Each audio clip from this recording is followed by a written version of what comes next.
Summer వచ్చిందంటే ప్రతి ఒక్కరింట్లో mangoes ఖచ్చితంగా ఉంటాయి. నేను ఈరోజు మామిడి తాండ్ర చేస్తున్నాను. ఎలా చేస్తున్నానో చూసేయండి. మీకు నచ్చితే మీరు కూడా ఒకసారి ఇంట్లో ట్రై చేయండి. నేను సింపుల్ ప్రాసెస్లో చెప్తున్నాను.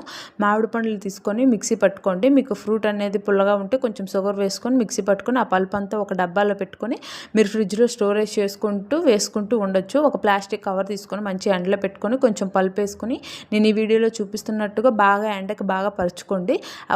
ఒకసారి వేసిన తర్వాత అది బాగా ఎండిపోయిన తర్వాత మళ్ళీ సెకండ్ కోటింగ్ వేసుకోండి. అది ఎండిపోయిన తర్వాత మూడోసారి ఇంకొకసారి కోటింగ్ వేసుకోండి. మీ దగ్గర ఉన్న పల్ప్ అంతా అయిపోయే వరకు అలా వేసుకొని మంచి ఎండబెట్టుకున్న తర్వాత మీకు ఏ షేప్లో కావాలో ఆ షేప్లో కట్ చేసుకుంటే అంతేనండి మ్యాంగో తాండ్ర. సింపుల్గా ఈజీ ప్రాసెస్ అండి. చిన్నపిల్లలు ఎవరైనా ఉంటే ఇష్టంగా తింటారు. మీరు కూడా ఒకసారి ఇంట్లో ట్రై చేసి నాకు కామెంట్ బాక్స్లో కామెంట్ చేసేయండి ఎలా వచ్చిందో. నచ్చితే లైక్ చేసి సబ్స్క్రైబ్ చేసుకోండి. ఇంతే అండి ఈ వీడియో. Bye bye.